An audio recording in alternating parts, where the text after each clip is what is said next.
Your Majesty, once the proclamation is read, there will be no turning back. The warning came in a whisper.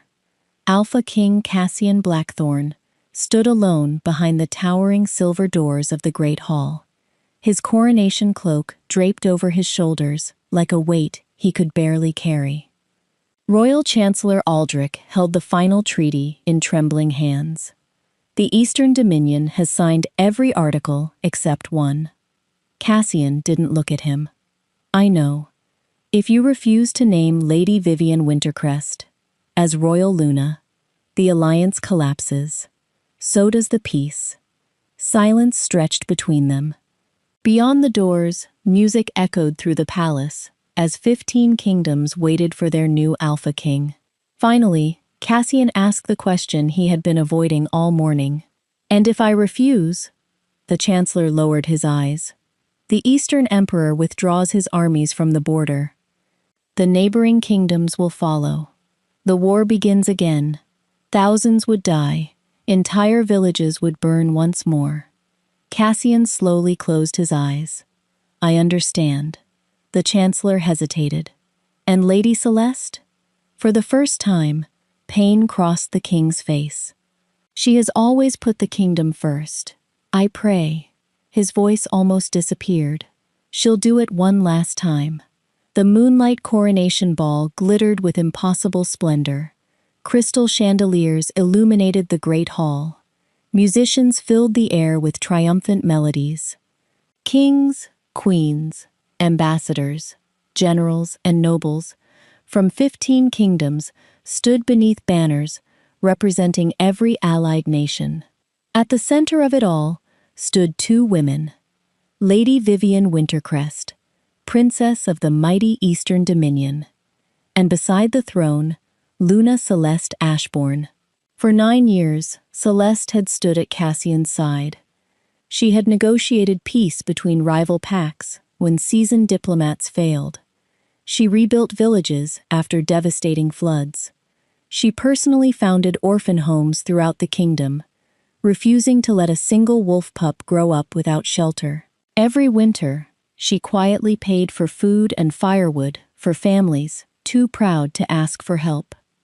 Most of those families never learned who their anonymous benefactor had been. To the people, she wasn't simply the king's mate. She already was their queen. The master of ceremonies stepped into the center of the hall. His voice echoed beneath the vaulted ceiling.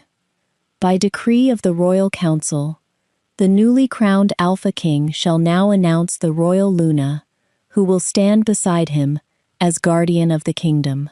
Every eye turned toward Cassian. He slowly rose from the throne. His gaze found Celeste almost immediately.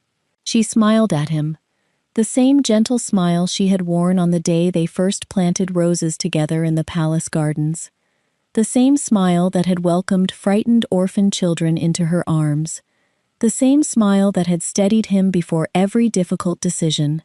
His heart broke. He wanted to stop everything, to tell the council he refused, to tear the treaty into pieces. But then he remembered the reports stacked upon his desk. Border troops waiting for orders. Villages that would become battlefields if peace failed. He forced himself to speak.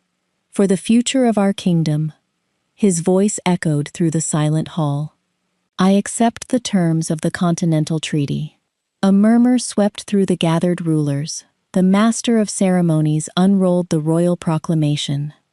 The crown hereby recognizes, he paused, Lady Vivian Wintercrest, as Royal Luna of the Alpha Kingdom. Silence. Absolute silence. No applause followed. No celebration. Cassian couldn't bring himself to look away from Celeste. I'm doing this, he said quietly, for the future of the kingdom. He expected questions. He expected anger. Perhaps even tears. Instead, Celeste reached slowly toward the moonstone Luna necklace, resting against her heart. The sacred stones shimmered beneath the chandeliers as she unclasped it. She walked toward the throne with graceful, measured steps. Every noble watched in stunned silence. When she stopped before Cassian, she carefully placed the necklace into his hands. It felt impossibly light, yet somehow, he had never held anything heavier. Celeste looked into his eyes. There was sadness there, but no bitterness. A queen who must be replaced. Her voice remained calm enough for every corner of the hall to hear, was never truly chosen. Before Cassian could answer, she bowed, perfectly, elegantly, like a queen giving her people one final gift. Then she turned toward Vivienne. The young princess looked stricken. "I'm so sorry." Celeste offered her a gentle smile. "This was never your decision." Vivienne's eyes filled with tears. She realized then that she had not inherited another woman's place. She had become part of another woman's heartbreak. Without another word, Celeste walked through the center of the great hall. The massive doors opened before her. Moonlight spilled across the polished marble floor. She never looked back. Long after the doors closed, no one moved. Only the oldest royal servant quietly wiped away a tear. He had witnessed coronations, wars, royal weddings, and funerals. He knew what everyone else in the hall did not. The woman who had walked away so gracefully had already decided she would never call the palace home again. The celebration lasted until midnight. Music echoed through every corridor of Blackthorn Palace. Crystal glasses clinked beneath glittering chandeliers as nobles toasted the alliance that had finally ended decades of uncertainty. Ambassadors congratulated one another. Generals spoke excitedly about the peace the treaty would bring. Servants hurried from table to table, carrying silver platters piled high with food. No one noticed the woman quietly leaving the great hall. No one noticed that Luna Celeste Ashbourne never joined the celebration. She simply walked home. The Luna wing had never felt so quiet. For 9 years, it had been more than a royal residence. It had been the place where countless lives quietly changed. Celeste stepped inside and gently closed the doors behind her. For several long moments, she stood perfectly still. The silence did not frighten her. It comforted her. Because for the first time in many years, no one needed anything from her. Her eyes wandered around the familiar room. The embroidery frame beside the window still held the blanket she had been sewing for the orphanage. Fresh lilies rested on the fireplace. Cassian had brought them only 3 days earlier. She smiled sadly. So many things change without warning. Then she opened a small traveling case. It remained almost empty. She packed only what had belonged to her before she became Luna. A faded blue cloak, her mother's journal, a tiny wooden wolf carved by her late father when she was a child. Everything else stayed behind. The royal gowns, the jeweled tiaras, the ceremonial robes, every necklace, every bracelet, every gift the palace had ever given her. None of those things belonged to the woman she was about to become. Before leaving her chambers, Celeste made one final journey through the palace. Her first stop was the orphan library. Rows of tiny chairs sat neatly arranged beneath shelves filled with books she had collected over the years. She ran her fingertips across the worn covers. Some still carried childish drawings tucked between their pages. She smiled as she remembered reading bedtime stories until sleepy little wolves had fallen asleep in her lap. On the librarian's desk, she quietly placed a sealed envelope. Inside was enough money to keep the library open for another 5 years. No signature, no explanation, just one instruction. For the children. From there, she walked to the healing clinic she had founded. Night healers looked up in surprise. "Your Majesty?" One elderly physician hurried toward her. "You should be celebrating." Celeste laughed softly. "I've always preferred hospitals to banquets." The old healer smiled. "You never did enjoy being the center of attention." She embraced him warmly. "Promise me something. Anything. Keep teaching young healers. They'll save more lives than any queen ever could. I promise. Next came the royal kitchens. The cooks immediately stopped working. Head chef Miriam wiped flour from her hands. My lady, we saved your favorite honey cake. Celeste accepted a small slice. It tastes just as wonderful as always. The older woman beamed with pride, then frowned. Why do you sound like you're saying goodbye? For a brief moment, Celeste almost answered honestly. Instead, she simply hugged the woman. Thank you for feeding so many people with so much love. Near the palace gates, the night guards saluted as she approached. Captain Rowan smiled. Out for a walk, Your Majesty? Just one last walk through the gardens. He nodded without suspicion. No one imagined the Luna would leave forever, carrying only a single travel case.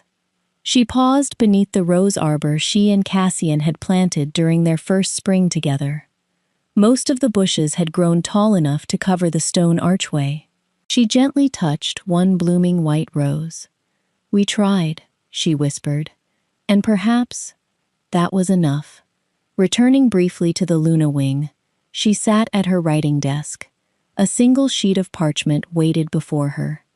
After several minutes, she wrote only 2 sentences. You chose the kingdom. Now allow me to choose myself. She folded the letter carefully.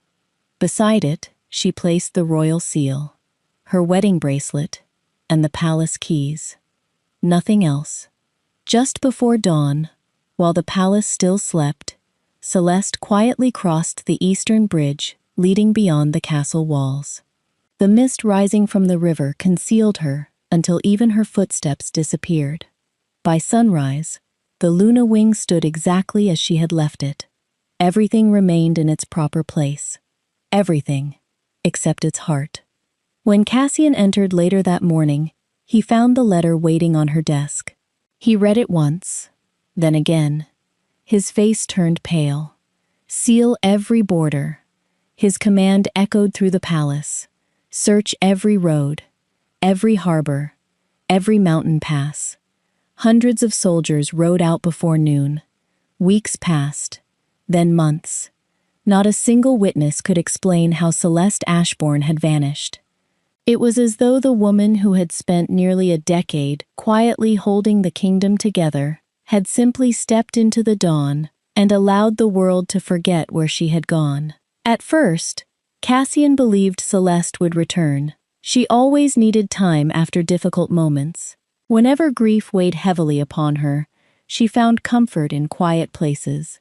The cliffs overlooking the western sea, the old oak forest beyond the capital, or the tiny mountain chapel where they had exchanged their vows.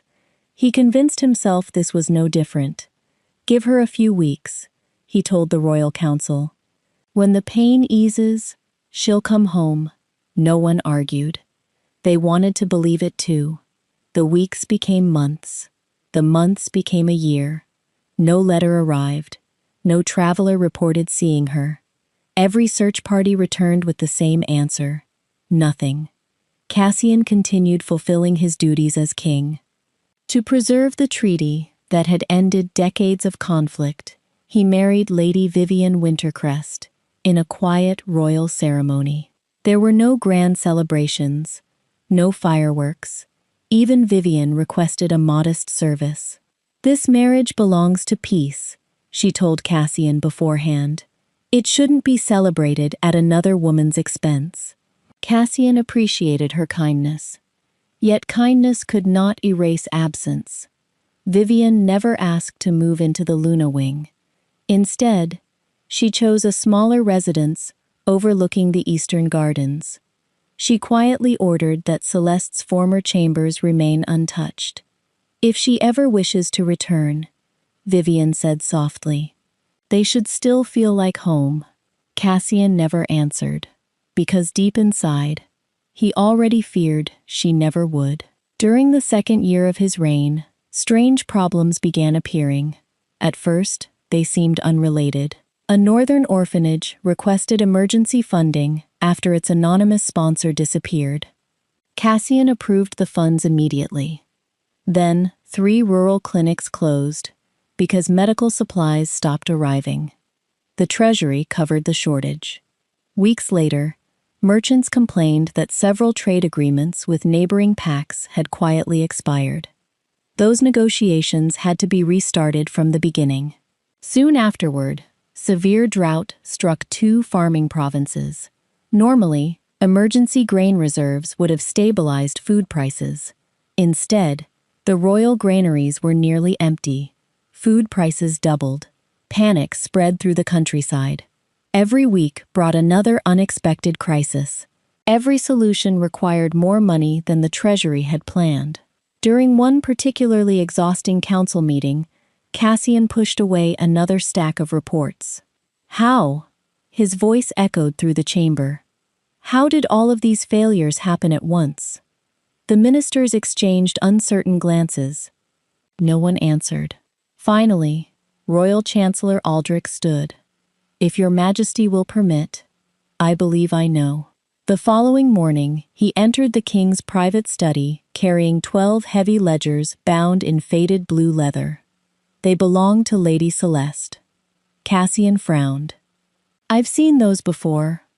"I don't believe you have." Aldrich opened the first ledger. Inside were pages covered in Celeste's graceful handwriting. Monthly donations to orphanages, private scholarships for village children, emergency grain purchases completed years before harvest failures occurred, medical supply routes personally inspected by Celeste during her travels. Notes filled the margins. Visit again before winter. Farmer's daughter needs surgery. Bridge unsafe after heavy rains.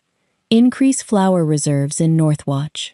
Cassian slowly turned another page, then another. Every ledger revealed something new.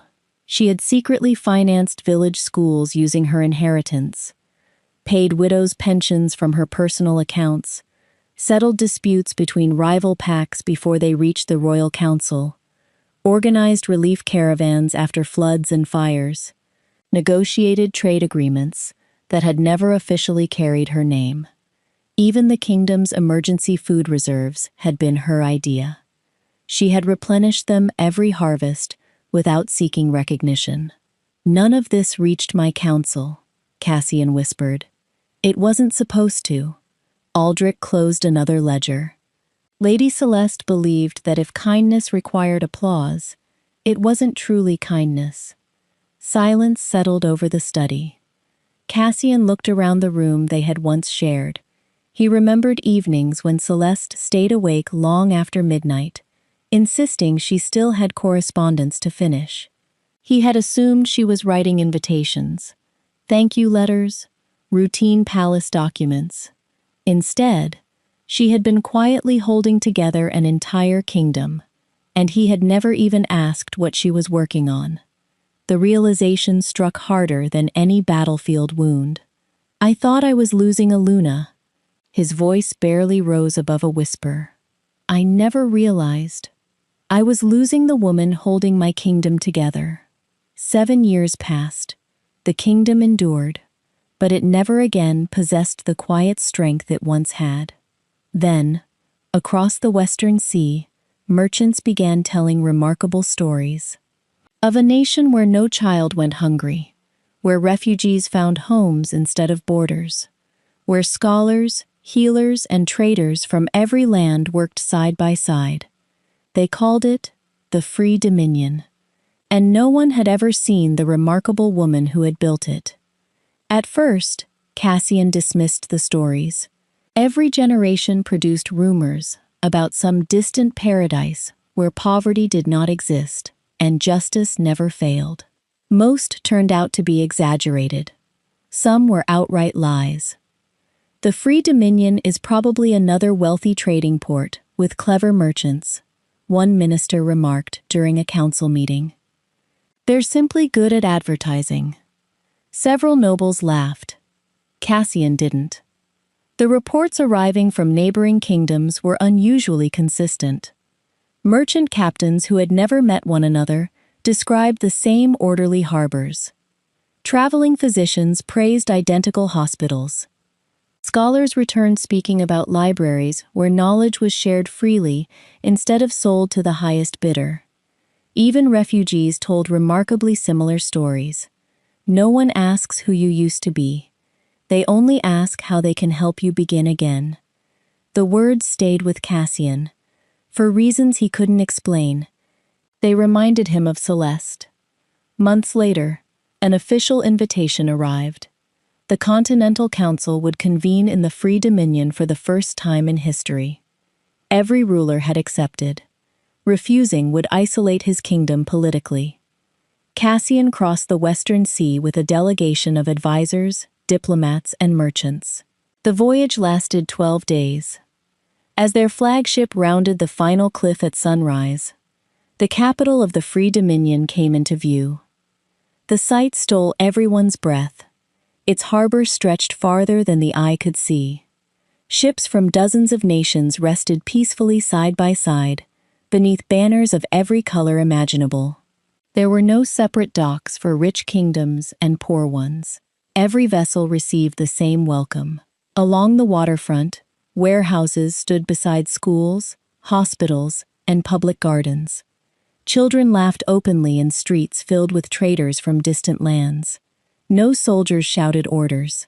No desperate beggars reached for passing travelers. Prosperity did not glitter here. It breathed. The city's governor welcomed the arriving rulers personally. "We are honored by your presence." Cassian looked around. "I expected more guards." The governor smiled. "We have them." "Where?" "Working in hospitals." The king frowned. The governor chuckled. "In the Free Dominion, strength is measured by how many lives you protect, not how many enemies you frighten." Cassian found himself strangely impressed. Over the next 2 days, the visiting rulers toured the city. Its hospitals treated nobles and laborers in neighboring beds. Its schools accepted students regardless of birth. Markets operated under laws ensuring merchants could prosper without exploiting desperate families.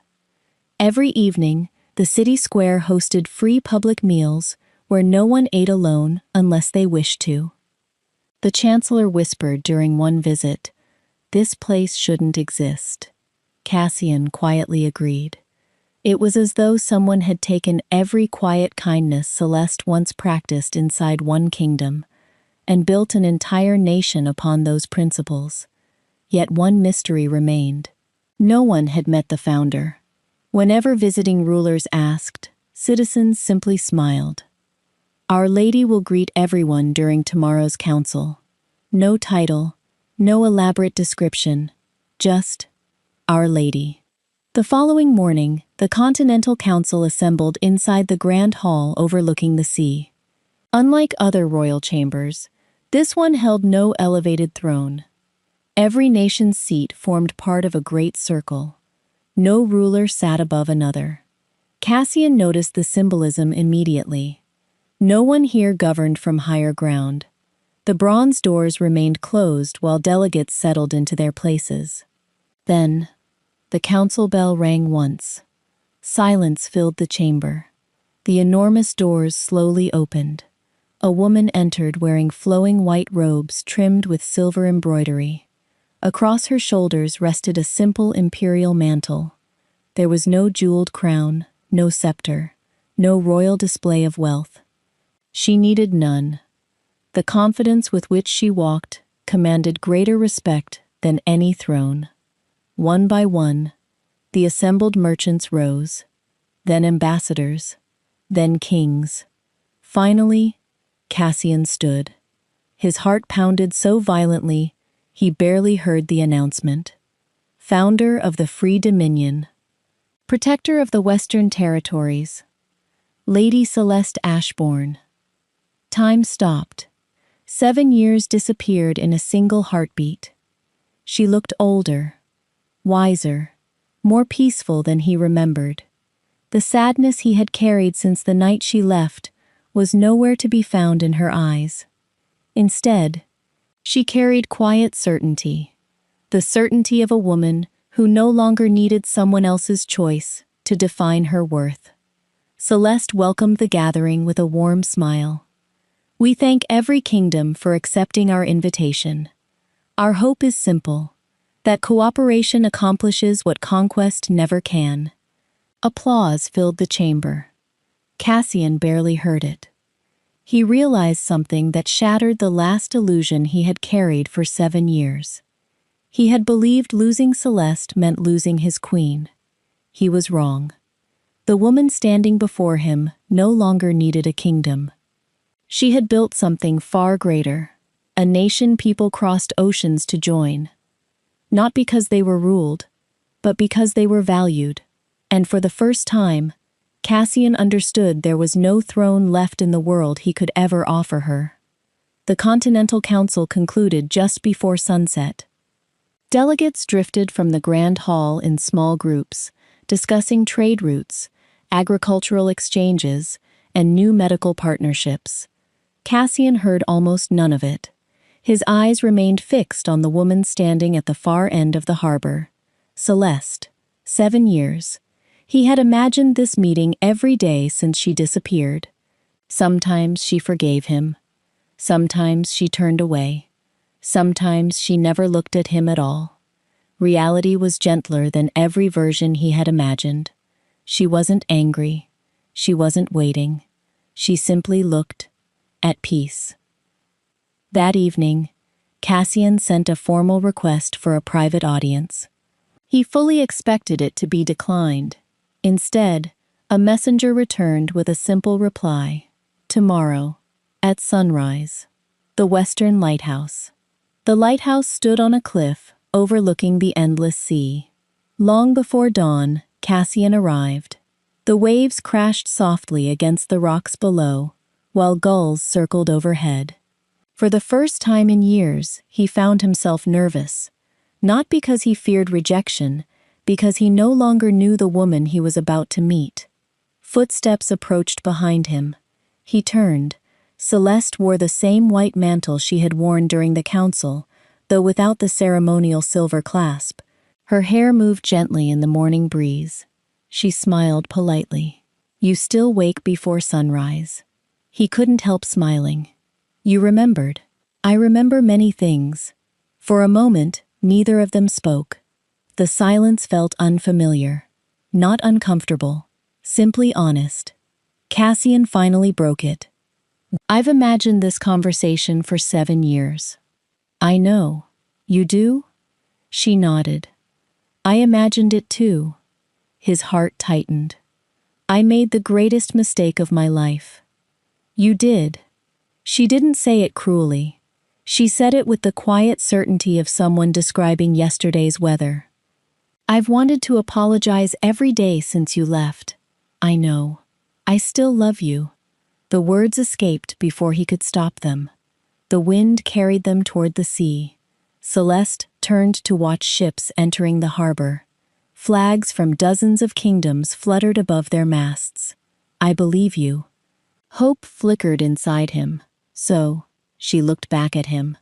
The woman waiting to hear those words. A faint smile touched her lips. Stopped existing 7 years ago. The hope quietly faded. Not because she had spoken harshly, because she had spoken truthfully. Cassian lowered his head. I deserve that. You deserve honesty. And honesty is kinder than false hope. They walked slowly along the cliff path, overlooking the city. Below them, volunteers unloaded crates of grain, while children chased one another between the market stalls. I spent years wondering if you built all this because of what happened. Celeste laughed softly. No, I didn't build the free dominion to prove you wrong. She paused beside a stone railing, overlooking the harbor. I built it because I finally asked myself a question I had ignored for years. What question? Who am I if no one chooses me? Cassian remained silent. She continued, For a long time, I believed my worth came from being your Luna. When that ended, I thought I had lost myself. She smiled toward the city below. Instead, I found myself. I discovered that compassion didn't belong to a palace. It belonged wherever I decided to carry it. She pointed toward the harbor. A fisherman who loses his boat still knows how to fish. A healer who loses a clinic still knows how to heal. A woman who loses a crown. She placed one hand gently over her heart. Doesn't lose who she is. Cassian felt every word settle deep inside him. He realized that all these years he had imagined Celeste surviving, despite losing him. The truth was very different. She had flourished because she stopped measuring herself by someone else's decision. I thought becoming king meant making difficult sacrifices. He looked across the free dominion. I never realized I was sacrificing the wrong person. Celeste met his eyes.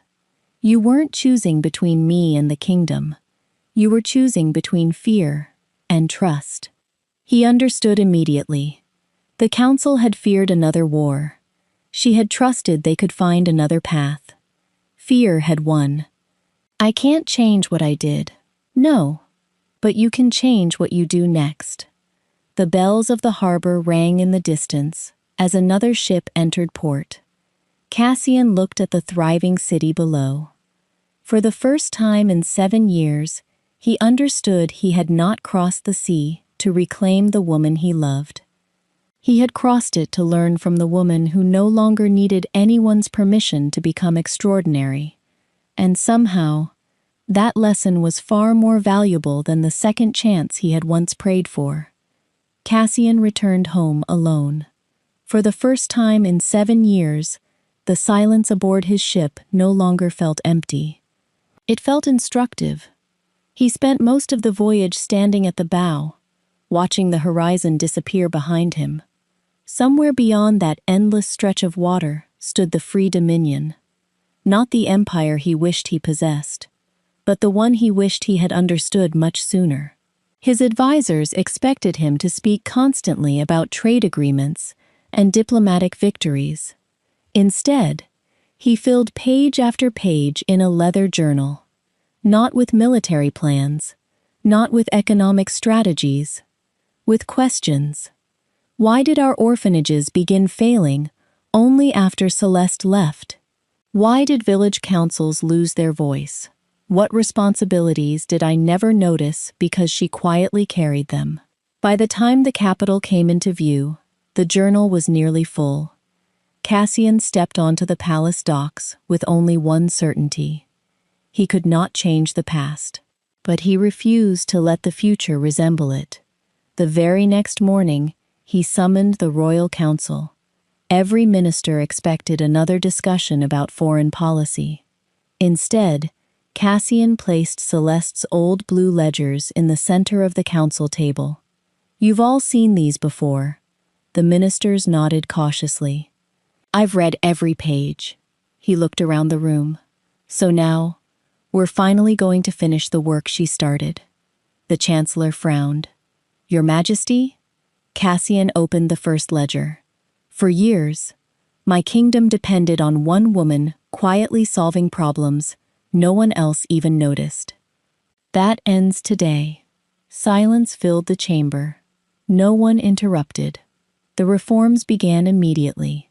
Every orphanage received permanent funding directly from the crown instead of relying on private donations. Village schools were guaranteed annual budgets protected by law.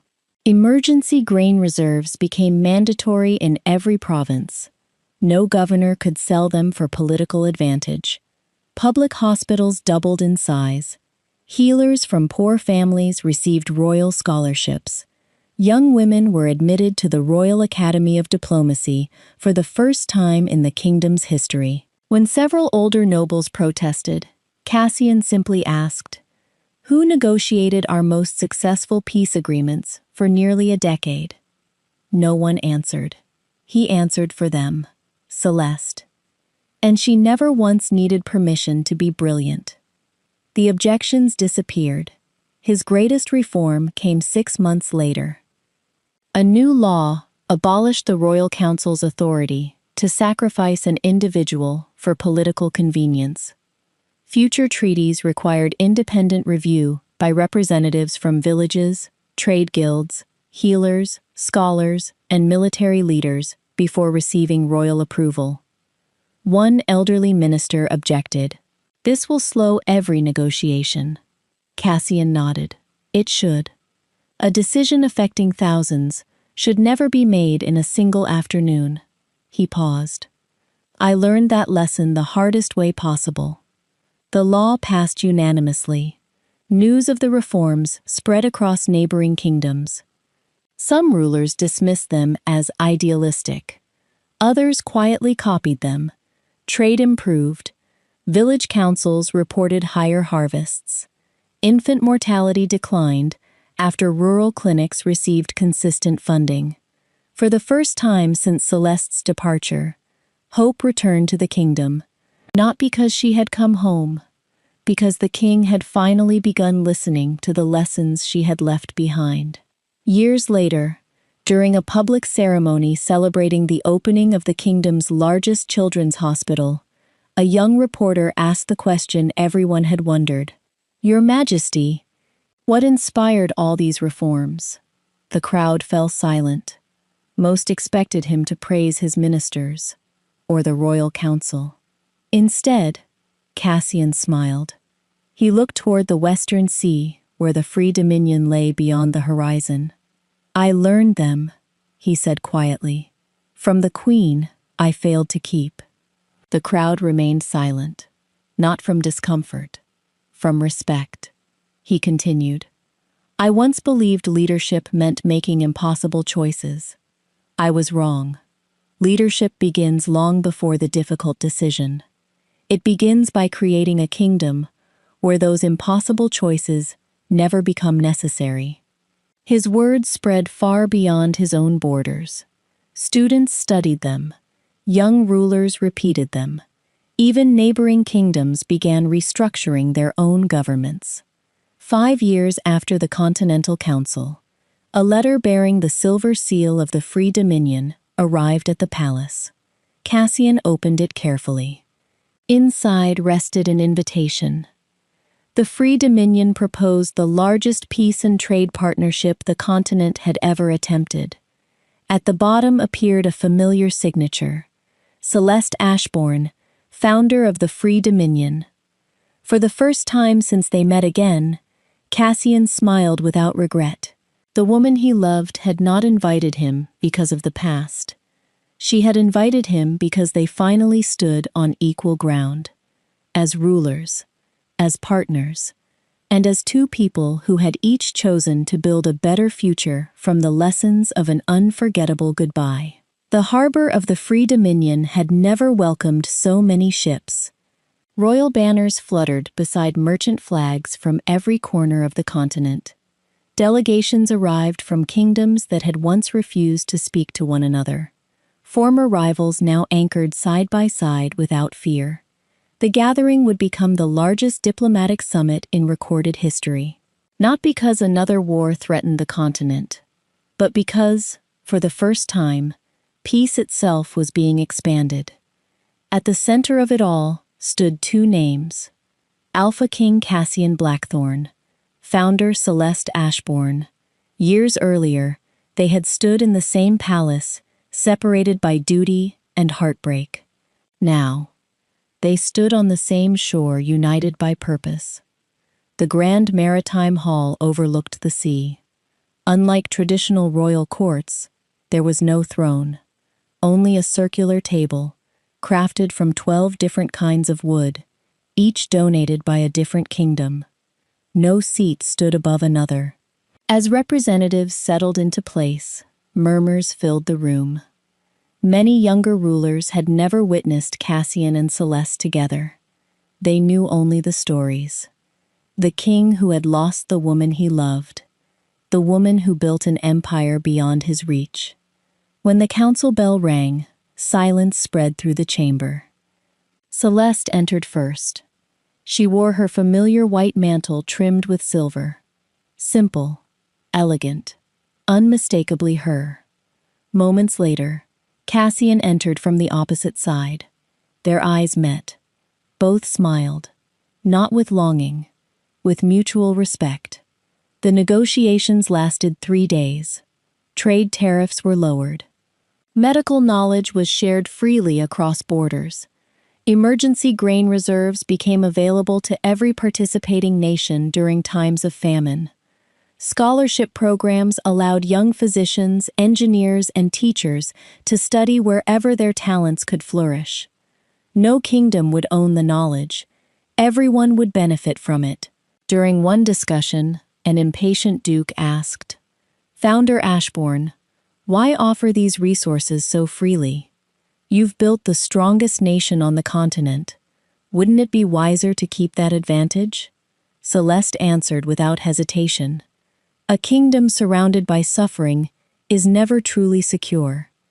If our neighbors prosper, so do we." The chamber fell silent. Cassian smiled quietly.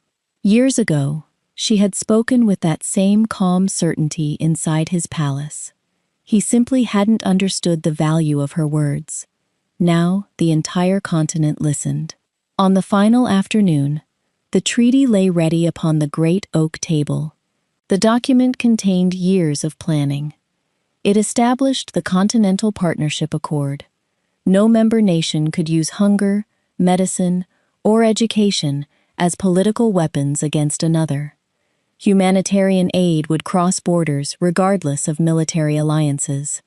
Trade disputes would be settled through mediation before force. When the chief scribe placed the final page before them, he bowed.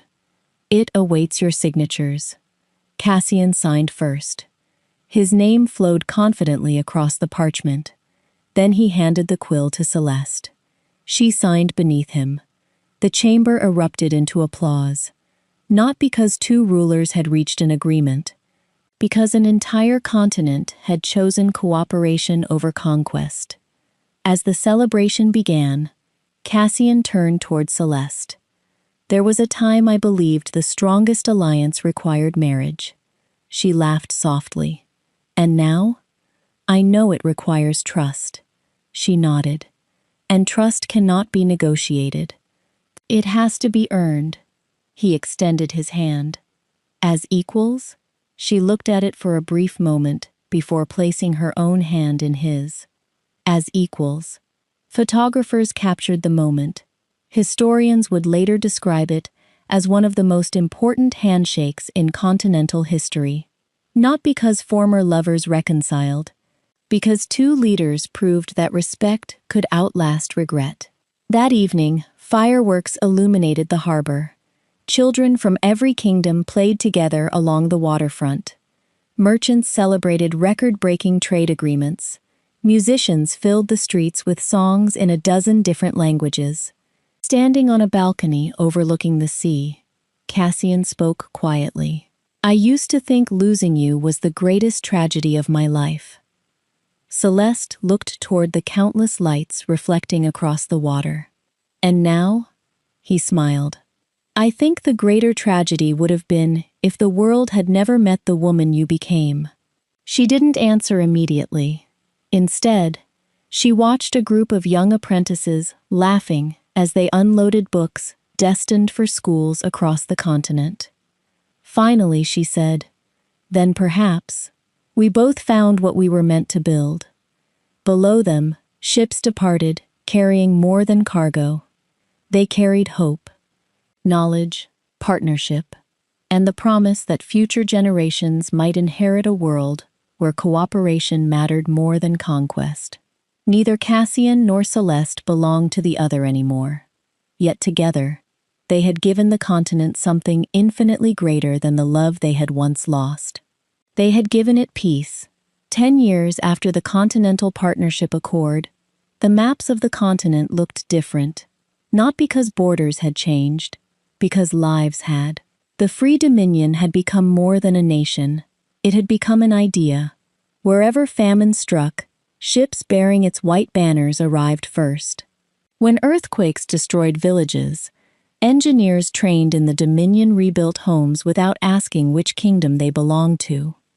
Its universities welcomed students from every nation. Its hospitals treated strangers like family. Merchants no longer measured its wealth only in gold, they measured it in trust. People no longer crossed the Western Sea searching for fortune. They crossed it searching for hope.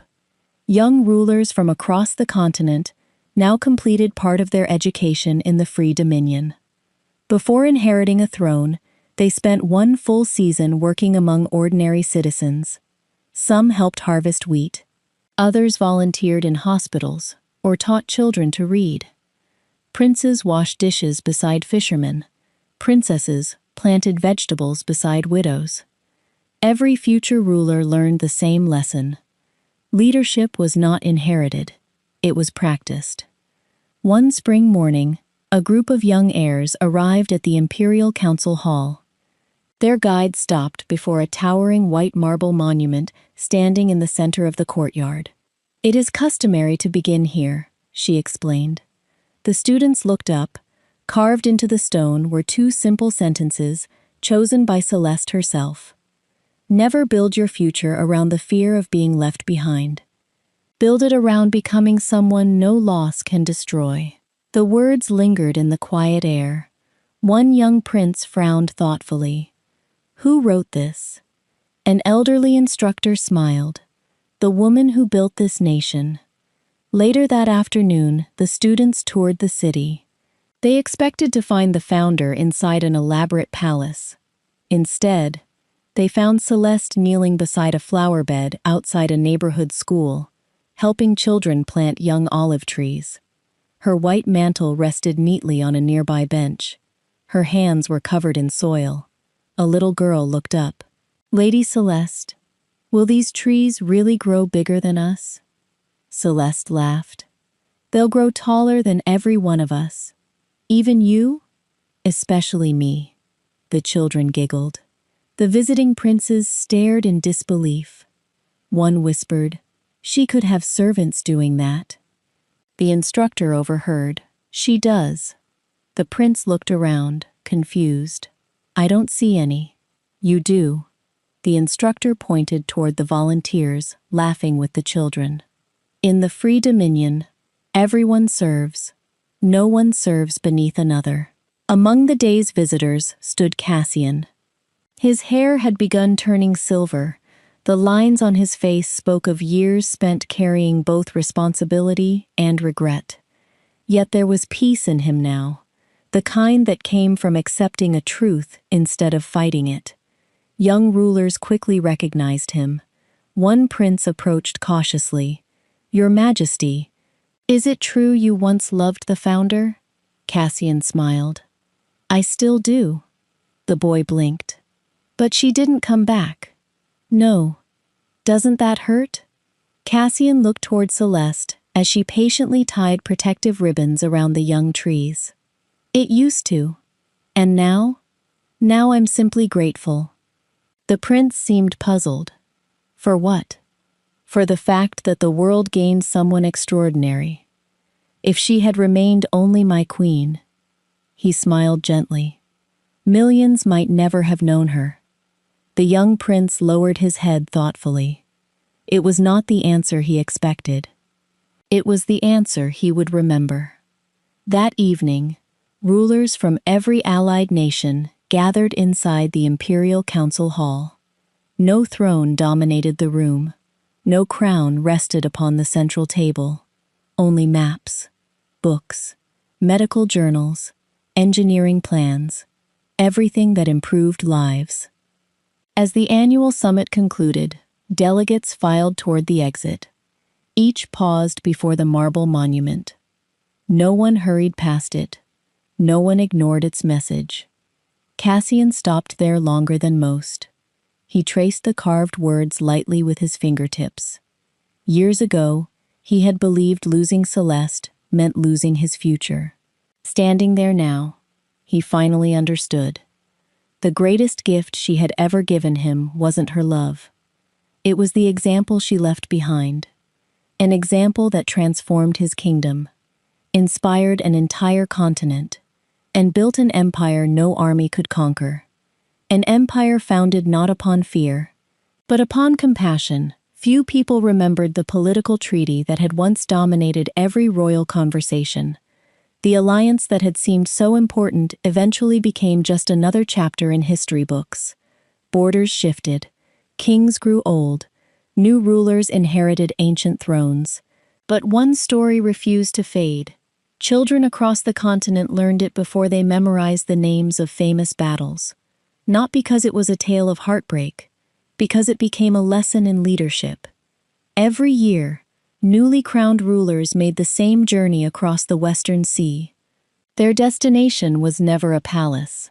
It was the free dominion. By tradition, every visitor arrived wearing a crown. By tradition, every visitor removed it before entering the Imperial Council Hall. No law required the gesture. No guard demanded it. It had simply become a quiet symbol of respect. Inside those walls, titles mattered less than character. Power mattered less than service. On a warm spring morning, another generation of young rulers gathered beneath the white marble monument in the central courtyard. Some were barely older than 20. Others had inherited kingdoms still recovering from war. They stood silently as an elderly guide uncovered the familiar inscription. Never build your future around the fear of being left behind. Build it around becoming someone no loss can destroy. One young alpha frowned thoughtfully. Did the founder truly write those words? Before the guide could answer, another voice spoke behind them. She lived them long before she wrote them. The students turned. An elderly man approached slowly, dressed in simple dark robes, with only a small royal crest embroidered on one sleeve. His once black hair had turned silver. Age had softened the sharp confidence that once defined his face. Yet his eyes remained kind. Alpha King Cassian Blackthorn. The young rulers bowed respectfully. Cassian smiled. Please, save your bows for people who deserve them. He nodded toward the gardens beyond the courtyard. There she is. Across the lawn, Celeste knelt beside several apprentices planting medicinal herbs. She no longer wore the white imperial mantle every day. Today she dressed like every other volunteer. Simple linen, rolled sleeves, hands covered with fresh soil. She laughed as one little boy accidentally planted a flower upside down. No, she said gently. The roots belong in the earth. So do people. They grow best when someone gives them a place to belong. The children laughed and tried again. The young rulers watched quietly. One prince finally whispered, "She doesn't look like the founder of the greatest nation in the world." Cassian smiled. Exactly. That's why she became one. Later that afternoon, the students gathered inside the Hall of Service for their final lesson. One young princess raised her hand. "Your Majesty, if you could return to the night of your coronation, would you make a different choice?" The room became completely silent. Cassian looked through the open windows toward the harbor, where ships from every nation rested peacefully beneath the banners of the Free Dominion. For a long moment, he said nothing. Then he answered honestly. Every day. The students waited. But regret alone changes nothing. He folded his hands behind his back. I spent years wishing I could rewrite one decision. In the end, I discovered the better choice was writing a different future. He looked around the room. If you remember only one lesson from your time here, remember this. Never mistake the quiet people beside you for ordinary. They are often carrying responsibilities you have never noticed. And if someone must constantly prove their worth to keep their place, he paused. You've already failed them. No one wrote those words down. They didn't need to. Every person in the room knew they would remember them. As evening settled over the Free Dominion, ships slowly departed the harbor. Their holds carried grain to famine-stricken villages, medical supplies to distant hospitals, books to newly built schools. Hope traveled farther than any army ever had. Cassian found Celeste standing at the end of the western pier, watching the sunset paint the sea in shades of gold. He joined her without speaking. For several peaceful minutes, they simply watched another ship disappear beyond the horizon. "It never gets old," Cassian said quietly. "No, it doesn't," he smiled. "You built something no empire ever could." She looked at him with gentle amusement. "I didn't build it alone. You inspired thousands to believe compassion could be organized. They built the rest." Cassian nodded. "I used to think I lost you. You didn't. You simply stopped walking beside me." There was no bitterness in her voice, only truth. He accepted it with the same quiet peace she offered it. "Thank you," he said. She looked surprised. "For what?" "For refusing to let your life be defined by the worst decision I ever made." She smiled warmly. "And thank you for making sure your next decisions were better." They shook hands one final time, not as former lovers, not as rulers, but as two people who had changed each other's lives forever. History remembered Cassian Blackthorne as the Alpha King who transformed his kingdom through humility. But history remembered Celeste Ashbourne for something even greater. She was the Luna who walked away before dawn, the woman who discovered that no crown could ever define her worth, the founder of an empire built not upon conquest, but upon kindness.